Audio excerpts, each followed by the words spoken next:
What's going on, y'all? In today's video, I want to touch base on stacking wins and stacking more wins than losses, and also tracking progress over time. So you started your business, you start generating some revenue, maybe nothing significant, and you're starting to feel down on yourself. So the first thing that a lot of people do obviously is start to look at their progress over time.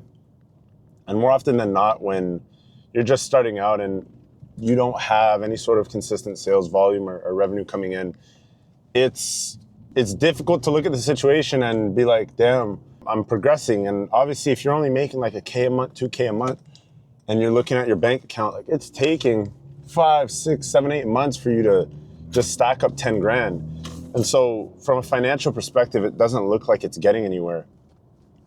And what it comes down to is you guys being able to keep grounded without thinking about the things that the money can do for you, and think about stacking up wins more consistently.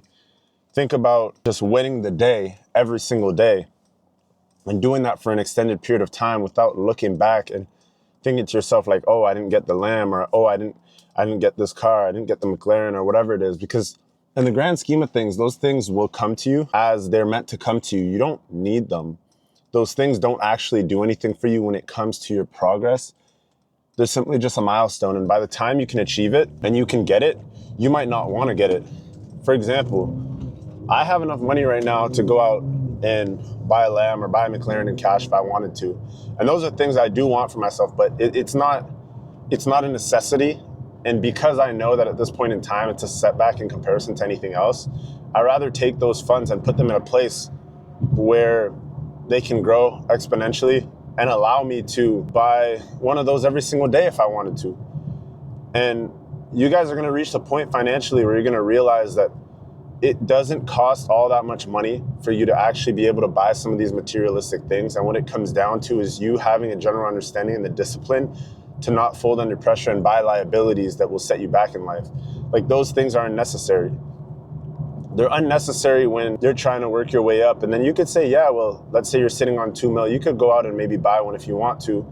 But if I have $2 million cash, I'd rather just go out and buy up properties, buy up rentals, invest the cash in the market. The market's doing really well right now. It was down yesterday, and I bought up some crypto. And so that's the thing. You guys want to be able to put yourself in a position where if you are going to purchase those things, you're not even necessarily going to care about having it. Like, when I bought my car, I did not care about buying the car because it was very minimal in comparison to a lot of things. So that's kind of that. And you guys just have to look at this progress over time and understand those milestones are very achievable, and they shouldn't be your sole driver when it comes to the progress that you want to see within your business. The progress should not be progress for the purpose of materialistic things. It's the wrong motivation. Those materialistic things should just be trophies and items that show off your success and make you feel good about the things that you've been able to accomplish, but it should not be your main motivation, because they're toys. You get it one day, you get over it, and then afterwards it's gone. And then what does it matter at that point? I lost 30 grand yesterday in the market, and I didn't give a shit. And it's because I know the way the market moves and the market fluctuates, and that money is going to get made back. Because over time, there's some days I was doing 20, 30K a day in the market, but the market's going to fluctuate. And you can't have an emotional attachment to money, because when you start making emotional decisions, that's when your decisions start to become irrational. And when you're making irrational decisions, that results in your downfall.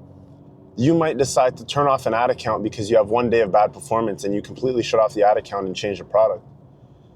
You might have one bad day in the market, and because of that, you decide to pull your money out. But had you have just left it there, tomorrow would have been a much more profitable day. So when you put things into perspective for real, you have to understand that you can't have an emotional attachment to money. The money is just the tool that you utilize to have access to certain things in life, but the money isn't what makes you. The money is just the tool that you leverage to make a change in different areas, to better your life, to better the life of the people around you, to better the life for your future family.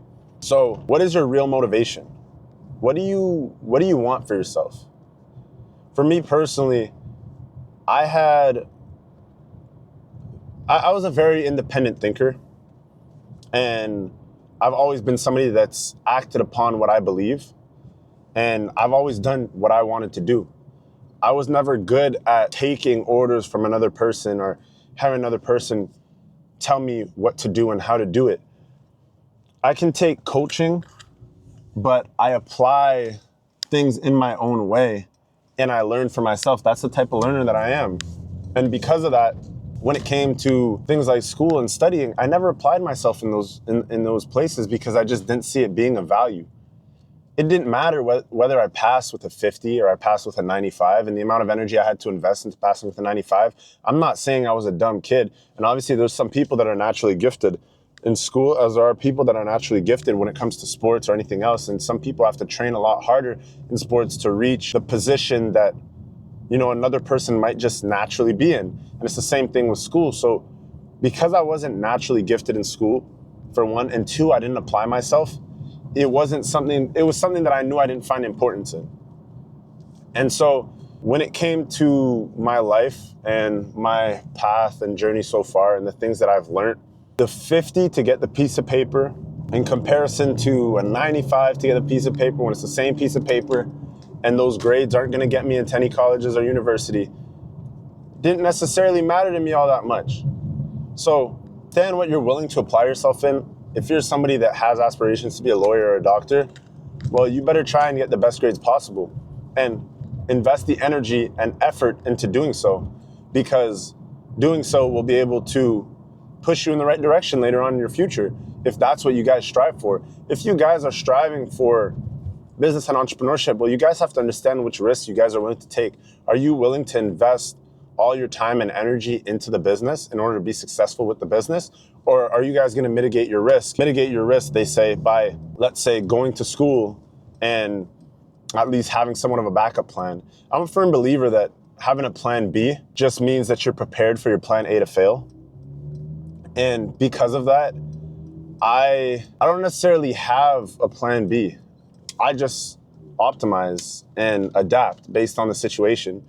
So what I had initially told myself, and I learned this, I learned this, I don't want to say the hard way, but I learned this over time, because what happened with me was that I kind of told myself, I'm like, you know what, college takes 2 years, university takes 4 years. So I'm going to try this business stuff all in for 2 years. If it's not working, I'm going to go to college for another 2 years. So that was like my plan B that I told my parents, knowing that it was something that I was probably not going to fall back on, because I've always been I'm going to figure it out type of person. And so that's what I had said. And it made sense in my mind, because I was like, you know what, I don't want to feel like I'm behind. So in 2 years, if this stuff's not working, then, I'm going to just go to college. Not saying I was going to give up on what I was already doing, but it was just something that I could leverage to at least be able to get me a decent position somewhere, which I later then realized 2 years went by fast as shit. And I did start generating some revenue, but what happened was that progress that I was seeing, even though it wasn't exponential in terms of what I needed to be making in the future to support myself, I realized that I was making continuous growth. And because of that school option, I'm not gonna lie, after I left school, I never thought about it again. And so at that point in time, it wasn't even anything that I felt like I was gonna be able to fall back on. And it was funny because I did not think about school ever again. After I left there and I just started doing what I was doing and just focusing on what I was doing, and every day that's what I invested my time and energy into, that was my everyday life, I never looked back at school. To this day, I think school is a lot more stupid than I've ever thought it out to be. School's retarded. I'm not gonna lie, at least for me personally. I know there's a lot of you guys out there that might be doing school. Your parents believe you should be in school. You enjoy school. School created a future for you. We need people like you guys.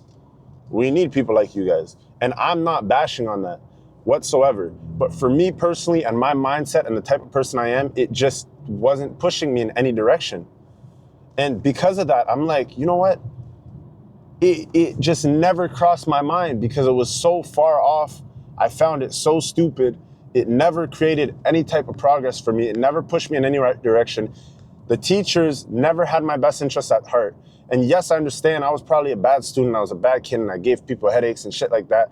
But I gave people headaches because I personally felt, not that I was smarter than them, but I personally felt like they didn't understand me in the sense of direction that I wanted to go in. And nowadays, the same people that told me this shit wasn't going to be possible are the same people that are going to come back and be like, oh, it looks like you're doing well. It looks like, But deep down inside, it's like I'm looking at them like, bro, fuck you, suck my dick, because you ain't never even believed in anything I said I was going to do. And I'm doing everything I ever fucking said I would do. And you guys have the same ability to do it. You have the same ability to do everything that I've been able to do and more. A lot of you guys have a lot of potential, and a lot of you guys are in pretty fortunate situations that can change and push you forward relatively quickly, and you just have to take advantage of it. You just have to believe in yourself. The thing is, more times I find a lot of people that I talk to, one, don't have a sense of direction, two, want to be successful but don't know what they want to do in order to be able to achieve it, and you guys are just lost. And that's the thing with school, is because you know you're going to be in it for 2 years or 4 years and then get a job, it puts you in a mind frame where you feel like you don't have to do anything else. Mind you, in my opinion, going to school and getting a job and everything, once again, nothing wrong with it, but it's bare minimum. Because once you do it, you finish your work, you finish studying, you have your time off, you just feel like there's nothing else for you to do. When in the grand scheme of things, there's so much to do in life. I am capable of sitting down and working from 8 o'clock in the morning till 10 o'clock, 12 o'clock at night, going back to sleep and doing the same thing the next day and the day after. I just have to be highly motivated to be doing what I'm trying to do. And school makes you feel comfortable with feeling like you're accomplished because they give you gratification for studying and getting good grades. And obviously, sure, if you've applied yourself to get those good grades, then you're probably proud of yourself and it's probably of importance to you. But it's a little bit deeper when you think about the fact that you put in all that time into getting those good grades and it didn't push you forward in life. Those good grades aren't necessarily going to result in you getting a better job opportunity. It won't, because job opportunity comes based upon availability. And those opportunities don't necessarily arise all the time. I already told you guys a story about this teacher that told me that what I was doing wasn't a guarantee in life and it wasn't going to push me in any positive direction, and that a lot of things could go wrong. And she's the same person that ended up losing her job and then coming back and crying. And I just didn't feel bad for her, because I'm like, you know what? You lose jobs the same way that you lose deals in business. You lose jobs the same way that you might start a venture and your venture might fail and you just get up and start another one. Like I'm the type of person that, you know, as an entrepreneur, I believe that you have to just be a problem solver. Like the best entrepreneurs stem from people that understand how to solve problems the quickest. This guy's not moving. The best entrepreneurs are people that understand how to solve problems the quickest. And the thing is, when you go to school and get a regular job, you're too quick to jump to the conclusion where you just feel bad for yourself if something goes wrong. You get laid off, you get a pay cut, you get cut a couple shifts at work. Like you have to be able to make up for those on your own and figure out where you can make up for them. And you have to be self-sufficient. It teaches you qualities, it teaches you independence to be able to solve those problems on your own. You have to be able to have that quick thought process that allows you to be like, damn, okay, I lost my job, cool, this is what I'm gonna do. Or you always have to be in that hustler's mentality where there's always more money that you can make. So if you're working a corporate job or you're working any type of 9-to-5 job, like this is how I knew like that life wasn't for me, because I always wanted a job that paid more. Like I would get a new job and I'm looking for a next job already because I'm trying to figure out where I can make more money. And it wasn't until I found a sales job that was commission-based. But at that time, I was already doing $85,000 a month, close to $100,000 a month with my Shopify business when I got hired for that job. So I only took it for the sales skills because I wasn't somebody that was very outgoing and talkative with other people that I didn't know. So that job taught me how to communicate with people and taught me how to build connections and be able to just think quick on the fly, come up with solutions for problems. There's a lot of stuff that went wrong when I started working at Bell, and they don't really give you coaching or guidance on fixing those certain problems that you go through. So I went through a lot of those problems on my own, and it taught me a lot. I'm not gonna lie to you guys. So there are certain jobs out there that I do think help build character. They help show you how to solve problems, think quick on the fly, sell to people, teach you sales skills, teach you a certain skill set that can be of importance when you start to run your own company. There's a lot of things that you can look at from corporate companies like that you can implement into your business, into your company, the way that they treat employees. Do you want to treat people that you work with the same way? The way that They structure things, could help you with the structure of your business. You could find maybe areas or places of improvement within those companies that you feel like, if you implement it into your company, you might be able to improve on, or it might give you a sense of direction or whatever it is. So there's also a lot of positive things that can be taken from working certain jobs. And you guys just have to dig deep and really think about it from, I want to say, a perspective of your own benefit, as opposed to just being there to get the check, because the check isn't worth it at the end of the day. And you guys know that. You guys are investing 40 hours a week to come back and maybe get $1,000 paycheck. And when I say 40 hours a week, it's like you're sitting there like at work on your feet all day, having somebody sometimes yell at you, cuss you out, whatever it is. People treat you like shit. They had me fucking scrubbing the kitchen floor at fucking Lone Star. And I knew that nobody else was doing that shit. And I'm doing that and people just laugh off of me. And I'm like, fuck, I can't do this. And it got to a point where I'm looking at these people and I'm like, yo, you feel a sense of power when you tell me to scrub the floor and I do it. And that's because you have insecurities. You have insecurities because you haven't been able to achieve or accomplish anything in life. You're however old you are, and you're looking at me laughing because you're telling me to scrub the floor and I'm doing it, and you're just treating me like shit. And it's an insecurity. And once you start to realize that a lot of people in life are miserable and are unhappy with the situation that they're in and the things that they've been able to do, with the position they've been put in life, a lot of people are put in really good positions and just fuck up and don't amount to anything. And those are the people that are always the most miserable and feel a sense of power and feel good about just treating you like shit and making you do stuff because they couldn't find success anywhere else in your life. So you have to also look at these people and learn from these people's mistakes and see right through them and understand, why is this person miserable? What do I have to do to not end up like this person? Because there's a lot of miserable people. I'll say a large majority of the population is miserable. And because a large majority of the population is miserable, you guys have to be able to look at these people and just learn off of those mistakes. Learn off of what they've done wrong and haven't been able to accomplish. And that's what's going to push you forward and put you in a better position in life. You learn off of the positive people, and you can learn off of everybody. You learn off of the people that have done well, and you learn off of the people that have done bad. And it's just a matter of understanding that you can't put yourself in the same position to do the same shit as these people did. They're miserable for a reason, and you have to understand why they're miserable.